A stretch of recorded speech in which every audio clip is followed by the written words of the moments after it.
Bonjour, je suis Massamba Seck, consultant, membre du pool national des formateurs. Je suis le directeur de l'agence marketing stratégie conseil, un cabinet qui accompagne les collectivités territoriales.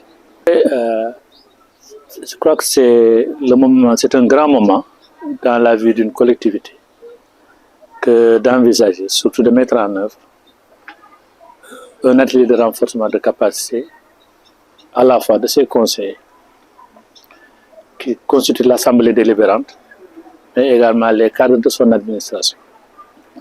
Parce que, comme vous le constatez, les gens sont élus sur une base politique.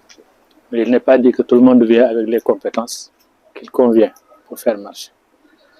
Et un conseil qui va être performant, qui va avoir un bilan, doit renforcer les compétences de ses élus.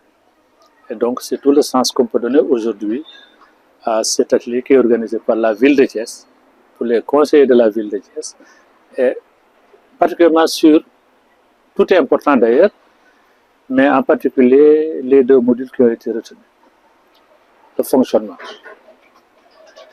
de la ville ou de la commune, mais vous ne pouvez pas être élu et avoir un devoir de rendre compte, sans savoir là où vous travaillez, ce que vous faites tous les jours, le sens et la portée et comment le faire.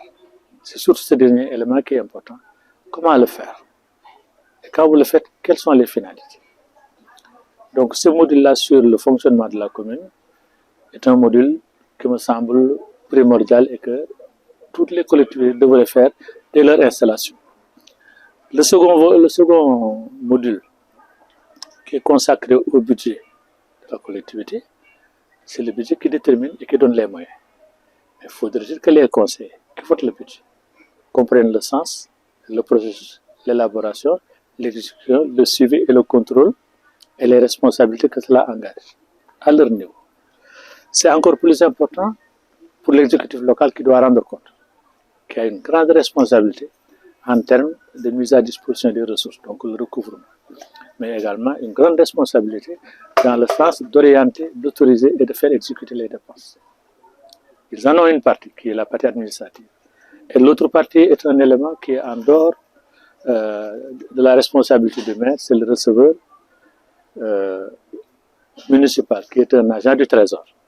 Donc vous travaillez en binôme, mais la responsabilité et le bilan, on le demande au maire.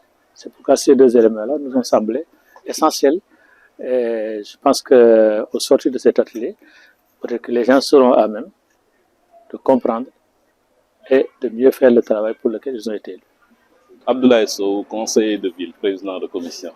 Je vous remercie. Nous avons été convoqués à la tenue d'un séminaire de renforcement de capacité initié par le maire de la ville avec ses différents services, en l'occurrence le secrétariat général de ville.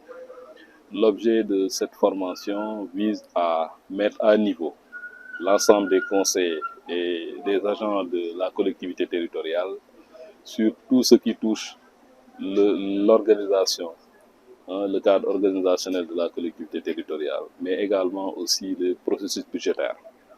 Donc c'est important pour ces élus, tout comme ces agents de la collectivité territoriale, parce qu'il y a de plus en plus une évolution des textes et règlements en ce qui concerne l'organisation des collectivités territoriales, mais également aussi le processus budgétaire.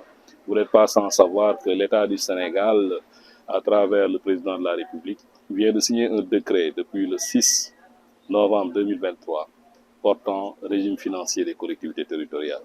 Ce décret est extrêmement important car nous sommes maintenant à l'ère des budgets programmes. Et son cadre de référence n'est rien d'autre que la directive numéro 1 de l'UEMOA portant sur le régime des collectivités locales. Et cette directive a été votée par le Conseil des ministres de l'UEMOA depuis 2011.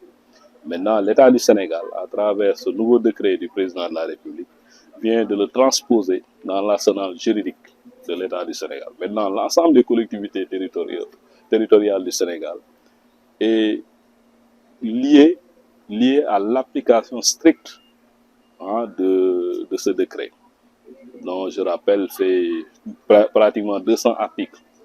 Et chaque article est extrêmement important dans le processus d'élaboration des budgets, dans le processus de contrôle budgétaire, mais également aussi dans le processus de suivi de l'exécution budgétaire. Donc c'est extrêmement important et je pense que cette formation s'inscrit dans ce cadre.